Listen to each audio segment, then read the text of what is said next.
नमस्कार, मैं डॉक्टर सरज कुमार पंडित आपको स्वागत करते हैं होम्यो इनसाइट में। Homeo insight my YouTube channel. आज का जो टॉपिक ले लिए हैं थंबनेल में देखे होंगे कि बार बार पेशाब लगना या बार बार पेशाब जाना, फ्रीक्वेंट यूरिनेशन इन मेन। एक्चुअली आज का जो टॉपिक है वो बहुत चर्चित टॉपिक है। बहुत इंसान को ऐसे दिक्कत फेस करना पड़ता है। अगर आपका या आपका रिलेशन में कोई ऐसे फेस कर रहे हैं तो आप सटीक जगह में आए हैं। आज तो इस टॉपिक का कवर करेंगे, डिटेल्स में चर्चा करेंगे और क्या करना होगा क्या नहीं करना होगा इसके बारे में बताएंगे। बिना दवा के कैसे ठीक हो जाइएगा या फिर थोड़ा बहुत दवा ज़रूरत पड़ेगा, कब आपको डॉक्टर दिखाना चाहिए, कुछ टिप्स देंगे कि बिना डॉक्टर दिखाए आप घर में ही ठीक हो जाएंगे। चलिए शुरू करते हैं। उससे पहले बोल लें, आप अगर मेरे चैनल में पहली बार आए हैं तो आपको स्वागत है, और जो बहुत दिनों से मेरे साथ जुड़े हुए हैं उनको हार्दिक स्वागत है। और क्या कीजिएगा, अगर लगे कि नहीं वीडियो थोड़ा सा भी आपको उपकार में आया है, थोड़ा सा काम में आया है तो एक लाइक जरूर दीजिएगा और मेरे साथ जुड़े रहिए। सब्सक्राइब कर लीजिए। बाद वाला पास में जो आई बॉल बटन है उसमें ऑल जो है उसमें ऑल में क्लिक कर लीजिए ताकि जब भी हम आपको वीडियो दे से रिलेटेड आपको तुरंत मिल जाए। चलिए शुरू करते। देखिए, एक्चुअली आज का जो टॉपिक है वो फ्रीक्वेंट यूरिनेशन इन मेल या मैन, पुरुष में बताए गए हैं, लेकिन ये बच्चा में भी हो सकता है, ये वोमेन या फीमेल में भी हो सकता है। तो वो दोनों का अगर आपको चाहिए तो बाद में वीडियो हम बना देंगे डिटेल्स में, लेकिन आज खास करके पुरुषों में जो दिक्कत होता है उसके बारे में बताएंगे। देखिए, एक्चुअली ये जो फ्रीक्वेंट यूरिनेशन या बार बार पेशाब लगना, ये क्या बीमारी है पहले ये समझना पड़ेगा। नॉर्मल क्या है? कोई बोलता है सर हमको समोचा दिन में 3-4 बार पेशाब हो जाता है, तो हमको क्या ये बीमारी है? नहीं। देखिए, बीमारी तब होता है जब आप पेशाब जा रहे हैं लेकिन आपको लाइफ स्टाइल में कोई दिक्कत नहीं हो रहा है, आपको कोई महसूस नहीं हो रहा है कि आपको दिक्कत हो रहा है, तो आपको टेंशन नहीं है। नॉर्मली देखिए, अगर एक बच्चा होगा तो उसको कितना होगा, 5 से 6 बार से 14 बार तक हो सकता है छोटा बच्चा के लिए। थोड़ा सा और बड़ा बच्चा हो जाएगा तो 8-10 बार हो जाएगा, और एडल्ट में हम लोगों में या तो फिर ऐसे ही यंग एज में कितना होगा, 4 से 6 बार नॉर्मल होता है, उससे कोई दिक्कत नहीं होता है। लेकिन उससे ज़्यादा हो रहा है और आपको लाइफ स्टाइल में थोड़ा सा दिक्कत महसूस कर रहे हैं तो फिर आपको ये बीमारी हो रहा है फ्रीक्वेंट यूरिनेशन का। तो ये तो हो गया। तो आप जानते हैं इसका कॉज क्या है? कॉज तो होना चाहिए ना। नॉर्मली यूरिन हो रहा है, थोड़ा सा वो शरीर में होगा फिर निकल जाएगा, वो नॉर्मल बात है। लेकिन अगर बार बार हो रहा है तो इसके पीछे कोई ना कोई कारण जरूर होगा। तो आज का जो टॉपिक हम कवर करेंगे, देखिए आपको कॉज बताएंगे, आपको मैनेजमेंट करने का जो टिप्स है एक आराम से टिप्स देंगे जो घर बैठे कर लीजिएगा तो ठीक हो जाएगा। दूसरा, कब आपको डॉक्टर के पास जाना चाहिए वो भी बताएंगे, और थोड़ा सा लाइफ स्टाइल चेंज कर लीजिए तो ठीक हो जाएगा। हैबिट कुछ चेंज करना पड़ेगा। देखिए, आप कॉमन कॉज में आते हैं, बहुत सारा कॉज है, उस पर बारे में जाएंगे नहीं, लेकिन जो नॉर्मली कॉज है वो हर हमेशा आप लोगों में पाया ही जाता है। इंसान में अगर दिक्कत होगा तो उसी के बारे में बता रहे हैं। देखिए, पहले तो है प्रोस्टेट एनलार्जमेंट। मेरा बहुत सारा वीडियो इस बारे में है, यहाँ जाएगा देख लीजिएगा, या तो फिर एंड स्क्रीन में दे देंगे या डिस्क्रिप्शन में दे देंगे, देख लीजिए। प्रोस्टेट अगर एनलार्जमेंट हो जाता है, नॉर्मली क्या होता है, प्रोस्टेट पहले ज़माने में क्या होता है कि 40 वर्ष के बाद में ही प्रोस्टेट थोड़ा करके इनकी जब बड़ा होता था और उसके वजह से थोड़ा सा करके पेशाब में दिक्कत होता था। लेकिन अभी का तो कोई ठीक है ही नहीं। जन्म से ही आपको प्रोस्टेट जब शुरू होता है वो तब से ही बड़ा होकर आ जाता है, यंग एज से ही आपको प्रोस्टेट का समस्या शुरू हो जाता है। तो प्रोस्टेट अगर बढ़ जाता है तो क्या होता है, वो जो पेशाब का जो थैली रहता है उसके ऊपर वो है तो वो चाप देता है। तो चाप जब देगा तो फिर यूरेथ्रा का अंदर जो पाइप रहता है, वो जो पेशाब निकलने का जो रास्ता रहता है उसमें वो सिकुड़ जाता है। तो फिर थोड़ा करके निकलते रहता है, क्योंकि ब्लडर का तो काम है पेशाब को निकल देना, और इधर से प्रोस्टेट आपको चाप रहा है। तो फिर एक बार में क्लियर पेशाब नहीं हो रहा है, वो बार बार हो रहा है। जनरली ये ओल्ड एज में होता ही है। दूसरा जो होता है यूरिनरी ट्रैक्ट इन्फेक्शन या तो फिर यूटीआई, हर हमेशा ही होता है, खास करके फीमेल में ज़्यादा होता है, लेकिन पुरुषों में भी पाया जा रहा है अभी। तो इसमें क्या होता है, मतलब किडनी से लेके पूरा सिस्टम जो है यूरिनरी का, किडनी हो गया, यूरेटर हो गया, ब्लडर हो गया, यूरेथ्रा हो गया, तो ये पूरा सिस्टम ही इन्फेक्शन कभी ना कभी कहीं ना कहीं हो ही जाता है। तो यूरिनरी ट्रैक्ट इन्फेक्शन अगर आपको हो जाता है, इरिटेट हो जाता है, इन्फेक्शन हो जाता है, तो फिर आपको बार बार पेशाब लगेगा ही लगेगा। तो ये भी एक कारण है। दूसरा जो सबसे बड़ा कारण हमको लगता है वो है डायबिटीज़। डायबिटीज़ का बहुत सारा वेराइटीज़ है। तो अगर डायबिटीज़ आपको हो जाता है, इसका मतलब ब्लड में आपको चीनी का मात्रा बहुत ज़्यादा बढ़ जाता है, शुगर बढ़ जाता है। तो शरीर क्या करता है, शरीर को बैलेंस करने के लिए पेशाब के माध्यम से शुगर को ज़्यादातर निकाल देता है। तो फिर क्विक आपको फ्रीक्वेंट यूरिनेशन होने लगता है। तो ये भी एक कारण है क्विक या फ्रीक्वेंट यूरिनेशन का। डायबिटीज एक मोस्ट कॉमन कॉज है। तीसरा हो गया, चौथा एक कारण है जो वीडियो मेरे पास है, देख लीजिएगा, यहाँ बहुत सारे आप लोगों ने प्यार दिया है, वह है ओवर एक्टिव ब्लडर। ये क्या है उसमें डिटेल्स में देख लीजिए, वो सब मेडिसिन भी दिया है वहाँ पर, आप लोगों को बहुत काम आएगा और आप लोग बहुत प्यार भी दिए हैं इस वीडियो को। तो ओवर एक्टिव ब्लडर होता है मतलब नाम से ही पता चलता है कि ओवर एक्टिंग कर रहा है, मतलब जितना करना नहीं चाहिए उससे भी ज़्यादा कर रहा है।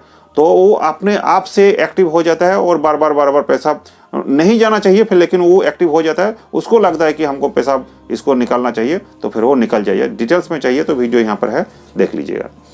और एक चीज़ क्या करता है देखते हैं कि कोई जब पेशेंट आता है तो कोई बता दिए होंगे, यूट्यूब में भी देखा होगा या कोई डॉक्टर बता दिए होंगे कि आपको शरीर ठीक करने के लिए पानी पीना बहुत जरूरी है। अब कितना पानी पीना चाहिए डॉक्टर का बात आधा अधूरा सुन लिया होगा, या फिर यूट्यूब में कोई डॉक्टर बताया होगा वो भी आधा अधूरा सुन लिया होगा, और वो मार पानी वो पी रहा है, 5 लीटर 7 लीटर तक पी रहा है और हमको बता रहा है सर पानी पीने से शरीर ठीक रहता है, हम सुने हैं। अब होता क्या है, ज़्यादा पानी पी लीजिएगा तो एक तो किडनी का चाप बढ़ जाएगा, शरीर का जो सेल रहता है उसमें भी डैमेज आ जाएगा। ज़्यादा पानी पीना नहीं चाहिए। नॉर्मली 2.5 लीटर से 3 लीटर तक पीजिए, और गर्मी में 4 लीटर तक पीजिए, सफिशिएंट है, कोई दिक्कत नहीं है, उतना पीजिए। उससे ज़्यादा पीजिएगा तो फिर किडनी को ज़्यादा काम करना पड़ेगा, उस पानी को फिल्टर करके फिर बाहर निकाल देना पड़ेगा, नहीं तो फिर शरीर में हानि होगा। तो ज़्यादा पानी पीने से भी आपको दिक्कत ये हो सकता है। और एक चीज़ होता है, हम देखे हैं कि अगर आपको किडनी में स्टोन हो जाता है तो पर भी आपको बार बार पेशाब लगते रहेगा। तो ये सब बीमारी है, कॉमन कॉज है, ये सब होने के चलते आपको फ्रीक्वेंट यूरिनेशन हो सकता है। किसी को रात को हो जाता है, कभी भी हो सकता है, कोई दिक्कत नहीं, लेकिन होगा। और ये एक साधारण बीमारी है, कोई भयंकर बीमारी नहीं है। कभी कभार एकाध को दिक्कत हो जाता है, वो भी बताते हैं कब। अब आपको कुछ टिप्स देते हैं कि डॉक्टर के पास जाना अभी नहीं चाहिए, थोड़ा ये कर लीजिए तो आपको घर बैठे ही ठीक हो जाएगा। क्या करना चाहिए? पहले तो आपको डिहाइड्रेशन से बचना चाहिए। आप अगर शरीर में डिहाइड्रेशन ज़्यादा हो जाइएगा, मतलब पानी की मात्रा कम है, तो पर भी ये दिक्कत आपको हो सकता है और बाद में जाके बहुत बड़ा प्रॉब्लम भी हो सकता है। नॉर्मल डिहाइड्रेशन नहीं चाहिए, मतलब हाइड्रेटेड रहना चाहिए। जितना पानी आपको चाहिए, शरीर में फ्लूइड चाहिए, उतना पीजिए। ओवर नहीं पीना चाहिए, जैसे कि ज़्यादा पानी पीना मना किए हैं, उतना नहीं पीना चाहिए। नॉर्मली पिए, शरीर को एक्टिव रखिए, तो आपको काम में आएगा। और बार बार पेशाब करने से भी वो धीरे धीरे घटते जाएगा। दूसरा क्या, डाइटरी मेंटेन कुछ करना पड़ेगा। कैसे? देखिए, जैसे कि कैफाइन हो गया, स्पाइसी बहुत ज़्यादा रिच फूड हो गया, या तो फिर अल्कोहल हो गया, इस सब से आपको परहेज करना है, मतलब इस सबको छोड़ देना है, नहीं खाना है। ज़्यादा इरिटेशन खाने वाला, मतलब जो कॉन्स्टिपेशन वाला खाना है कि खाने से ही पेट में एसिडिटी हो जाएगा या तो फिर कॉन्स्टिपेशन हो जाएगा, तो फिर इस सब से आपको दूर रहना चाहिए, नहीं खाना चाहिए। खास करके अल्कोहल और स्पाइसी फूड नहीं खाना चाहिए। तो फिर आपको ओवर एक्टिव ब्लडर या तो फिर फ्रीक्वेंट जो यूरिनेशन हो उसमें बहुत ज़्यादा लाभ मिलेगा। तीसरा क्या है, एक चीज़ आपको हैबिट करना चाहिए कि ये जो आपको मान लीजिए कोई बोलता है कि 10 मिनट बाद, कोई बोलता है 15 मिनट बाद, कोई बोलता है आधा घंटा बाद, तो जिसका जो टाइम है, मान लीजिए पकड़ लेते हैं कि आपको 15 मिनट बाद यूरिनेशन हो रहा है, तो आपको करना क्या चाहिए कि अगर 15 मिनट बाद हो रहा है तो मन को थोड़ा सा स्ट्रॉन्ग बनाइए कि आपको मन में ऐसा ठान लीजिए कि नहीं, हमको उतना जल्दी नहीं जाना है, तो थोड़ा सा 1 मिनट करके उसको ड्यूरेशन को बढ़ाइए। 15 मिनट हो रहा तो फिर 16 मिनट, 1 मिनट तक तो उसको कंट्रोल कर सकते हैं, तो फिर 16 मिनट में जाइए, अगला बार जाइए तो 17 मिनट में जाइए। और ऐसे करते करते आपको ड्यूरेशन को बढ़ाना होगा, आपका मन में ही स्वभाव है। तो बहुत ज़्यादा अगर अंदर दिक्कत नहीं होगा तो इस प्रोसेस से भी आप ठीक कर सकते हैं। एक एक्सरसाइज ऐसा है जिसको किगल एक्सरसाइज बोलते हैं, छवि दे देते हैं, देख लीजिए। उसमें क्या होता है कि ये जो प्राइवेट पार्ट का अगल बगल का जो मसल्स है या पेल्विक फ्लोर का जो मसल्स है वो स्ट्रॉन्ग हो जाएगा इसमें व्यायाम करने से। फिर आपको ब्लडर वो एक्टिव रखता है, जितना जब चाहिए तब वो काम में आता है, तो फिर इस समस्या का आपको समाधान हो जाएगा इसी व्यायाम से। तो इतना कर लीजिए।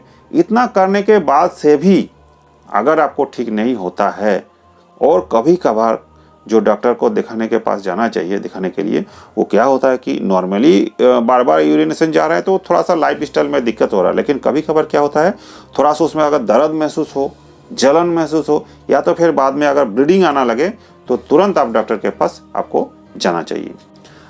अब आते हैं कुछ हैबिट चेंज करना पड़ेगा लाइफ स्टाइल में। देखिए, अब अगर कभी कभी क्या होता है ना, कोई बोलता है कि सर हम चेन स्मोकर है, हमको नशा है, लेकिन हमको ठीक करना है।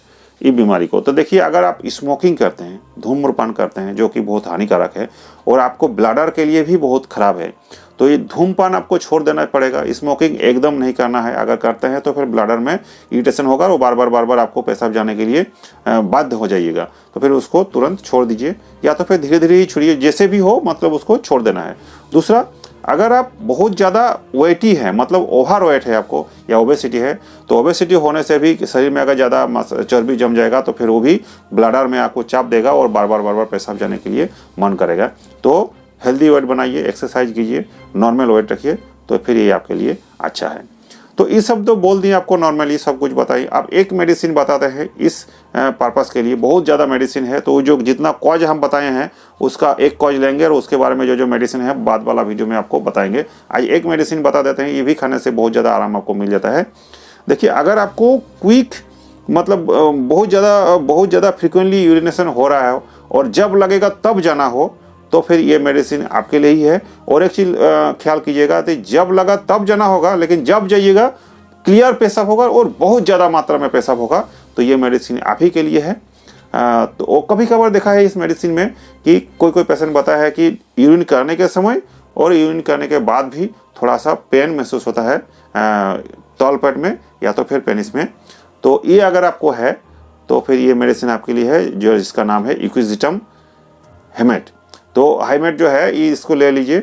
अगर कोई दिक्कत नहीं है तो 200 पावर में लीजिए, 1 चम्मच पानी में 3 बूंद करके 7 दिन तक लीजिए, सुबह शाम करिए। इसी से आपको बहुत ज़्यादा राहत मिल जाएगा। लेकिन अगर कोई कॉज के बारे में हो रहा है तो उसका भी डिटेल्स वीडियो बाद में देते रहेंगे, आप सब करके रख लीजिए। और कोई मेरे से अगर ट्रीटमेंट चाहिए तो यहाँ पर व्हाट्सअप नंबर जा रहा है, उसमें खाली आपका नाम एड्रेस भेज दीजिए, मेरा लड़का लोग जो है वो आपसे संपर्क करेगा।